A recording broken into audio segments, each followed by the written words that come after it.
തലസ്ഥാനത്തെ ഞെട്ടിച്ച യുവാവിന്റെ അരുംകൊലയിൽ പോലീസ് പ്രതികളെ പിടികൂടിയത് അതിസാഹസികമായിട്ടാണ്.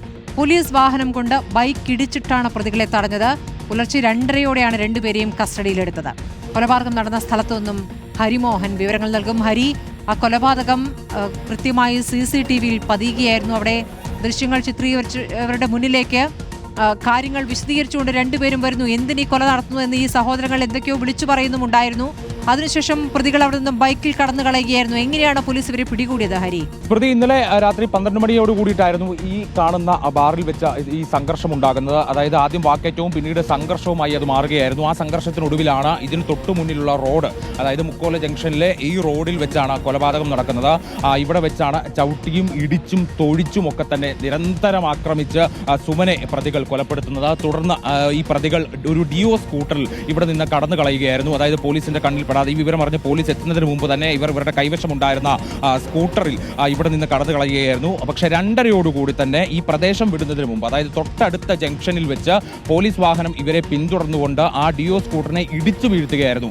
അങ്ങനെയാണ് അവരെ ഈ രണ്ട് പ്രതികളെയും, അതായത് സഹോദരങ്ങളായിട്ടുള്ള അച്ചുവിനെയും അനന്തുവിനെയും പോലീസ് പിടികൂടുന്നത്. ഈ സംഭവം അറിഞ്ഞ് ഈ ബാറിൽ ഈ അകത്ത് വാക്കേറ്റം ഉണ്ടാവുകയും തുടർന്ന് സംഘർഷത്തിലേക്ക് മാറുകയും ചെയ്ത ഘട്ടത്തിൽ തന്നെ ബാറിൽ നിന്ന് പോലീസിനെ വിവരം അറിയിച്ചിരുന്നു. അങ്ങനെയാണ് ഈ പോലീസ് ആ സമയത്ത്, അതായത് പക്ഷേ അവരെത്തുമ്പോഴേക്ക് കൊലപാതകം നടന്നു കഴിഞ്ഞിരുന്നു എന്നുള്ളതാണ് സത്യം. പക്ഷേ അപ്പോഴേക്കും പ്രതികൾ ഡിയോ സ്കൂട്ടറിൽ കടന്നു കളയുകയും ചെയ്തിരുന്നു. അധിക ദൂരം അവർക്ക് പോകാൻ കഴിയാത്തത് പോലീസ് ഏറെക്കുറെ ആ സമയത്ത് എത്താൻ കഴിഞ്ഞതുകൊണ്ടാണ് തൊട്ടടുത്ത ജംഗ്ഷൻ, ഇവിടുന്ന് അധികം ദൂരമില്ലാതെ 1-2 കിലോമീറ്റർ മാത്രം അപ്പുറത്തുള്ള ജംഗ്ഷനിൽ വെച്ചാണ് ഈ പ്രതികളെ പിടികൂടുന്നത്. 2:30യോടുകൂടി തന്നെ രണ്ട് പ്രധാന പ്രതികളെയും, അതായത് ഈ കൊലപാതകത്തിന് നേരിട്ട് നേതൃത്വം നൽകിയിട്ടുള്ള നമ്മൾ ദൃശ്യങ്ങളിൽ കണ്ട സഹോദരങ്ങളായ അച്ചുവിനെയും അനന്തുവിനെയും ആ സ്കൂട്ടർ ഇടിച്ചു വീഴ്ത്തിക്കൊണ്ട് വിഴിഞ്ഞ പോലീസ് അതിസാഹസികമായി തന്നെ പിടികൂടുകയായിരുന്നു.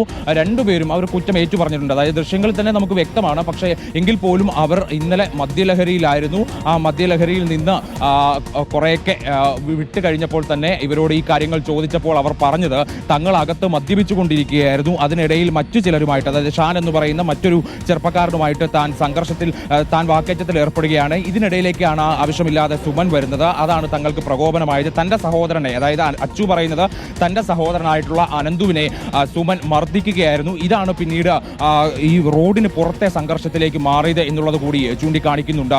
അങ്ങനെയാണ് ഇതൊരു കൊലപാതകത്തിലേക്ക് നയിച്ചതെന്നും പറയുന്നു. പക്ഷേ പ്രശ്നത്തിൽ ഇടപെട്ട് പരിഹരിക്കാൻ ഇറങ്ങിയ ആളെയാണ് രണ്ടുപേരും കൂടി മർദ്ദിച്ച് കൊലപ്പെടുത്തിയത് എന്നുള്ളതാണ്.